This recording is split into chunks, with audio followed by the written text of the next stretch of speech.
Bismillahirrahmanirrahim. Assalamualaikum warahmatullahi wabarakatuh. Alhamdulillah.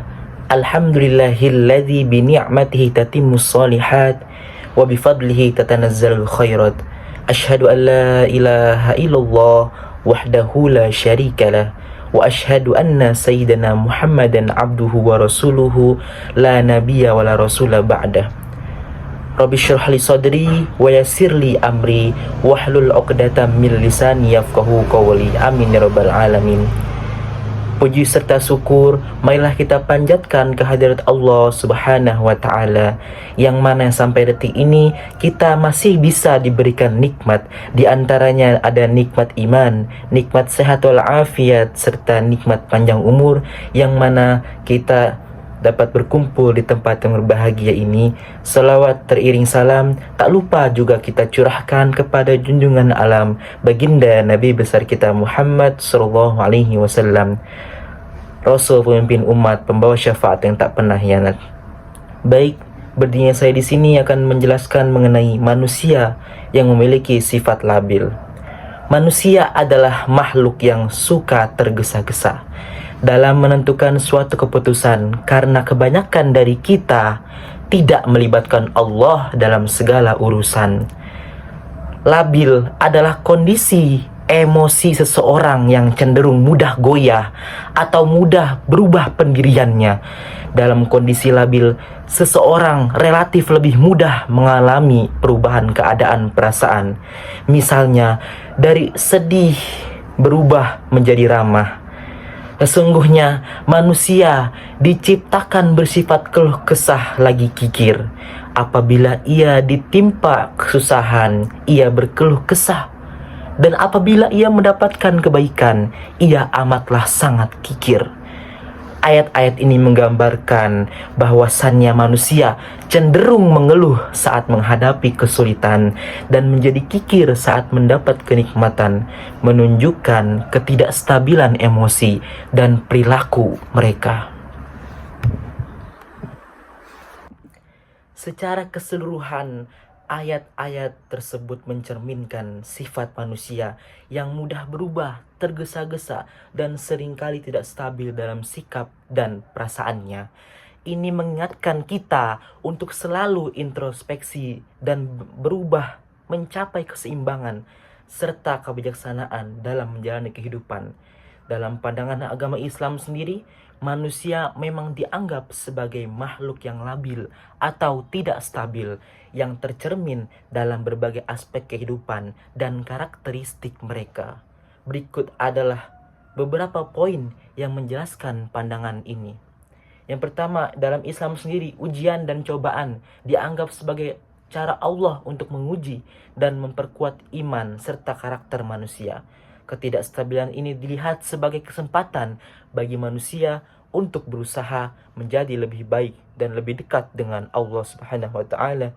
Dengan demikian, dalam pandangan Islam, ketidakstabilan manusia adalah sifat yang melekat namun bukan tanpa tujuan. Allah memberikan panduan rahmat dan ujian agar manusia bisa mengatasi kelemahan mereka dan mencapai kematangan spiritual yang lebih tinggi. Dalam Al-Quran sendiri, Allah menjelaskan dalam surah Al-Isra ayat 17 bahwasannya wa yad'ul insanu bisyarri du'aahu bil khair wa kanal insanu ajula. Dan manusia berdoa untuk kejahatan sebagaimana dia berdoa untuk kebaikan, dan manusia adalah suka bersifat tergesa-gesa. Ayat ini menunjukkan bahwasannya manusia seringkali tidak bijaksana dalam permohonannya, kadang meminta sesuatu yang buruk bagi dirinya sebagaimana ia meminta sesuatu yang baik, menunjukkan sifat tergesa-gesa dan kurangnya pertimbangan yang matang. Selain itu, sifat labil manusia juga dijelaskan dalam surah Al-Ma'arij. Surah Al-Ma'arij ayat 19-21 yang berbunyi, Innal insana khuliqa halu'a, yang artinya sungguh manusia diciptakan bersifat suka mengeluh. Ayat 20, Idza massahu syarru jazu'a, apabila ia ditimpa kesusahan, dia berkeluh kesah. Ayat ke-20, Ayat ke-21, wa idza massahul khairu manu'a, dan apabila mendapat kebaikan ataupun harta ia menjadi kikir.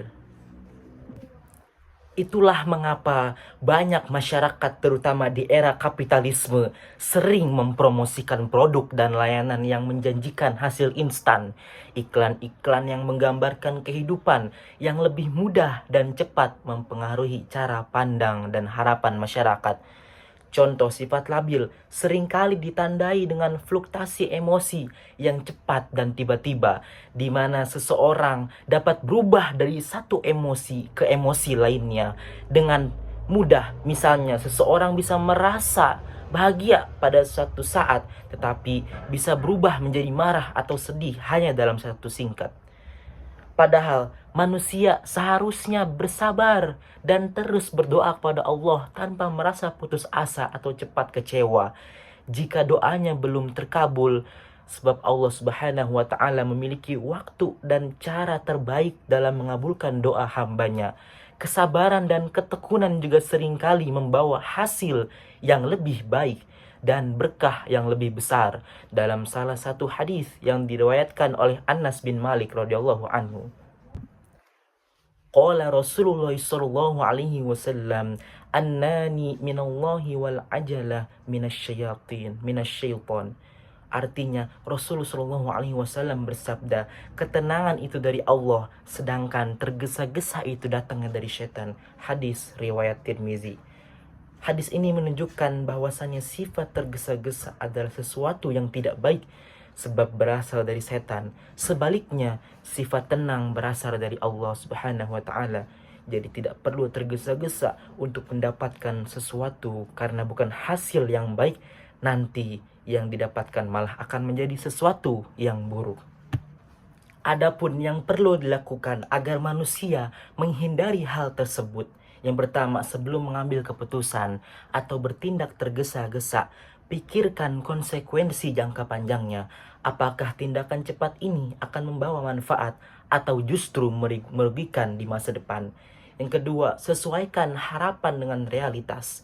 Sadarlah bahwasanya tidak semua hal bisa dicapai dengan cepat dan beberapa proses memerlukan waktu. Yang ketiga, selalu bersyukur atas apa yang sudah dimiliki dan dicapai. Sikap syukur dapat membantu mengurangi keinginan untuk mendapatkan lebih banyak dengan cepat. Yang keempat, pandailah dengan menentukan satu pilihan dengan cara selalu melibatkan Allah Subhanahu wa taala dalam segala sesuatu. Itulah mengapa, karena manusia sebagai makhluk yang memiliki banyak kelemahan harus selalu berdoa dan memunajat kepada Allah Subhanahu wa taala. Karena Quran sendiri adalah petunjuk bagi kita umat manusia di dunia ini. Mungkin itu saja yang dapat saya sampaikan. Kurang lebihnya mohon maaf, karena kekurangan datangnya dari diri saya pribadi. Kelebihan hanyalah milik Allah Subhanahu wa taala. Billahi taufik wal hidayah. Wallahu muwaffiq ila aqwamit thoriq. Assalamualaikum warahmatullahi wabarakatuh.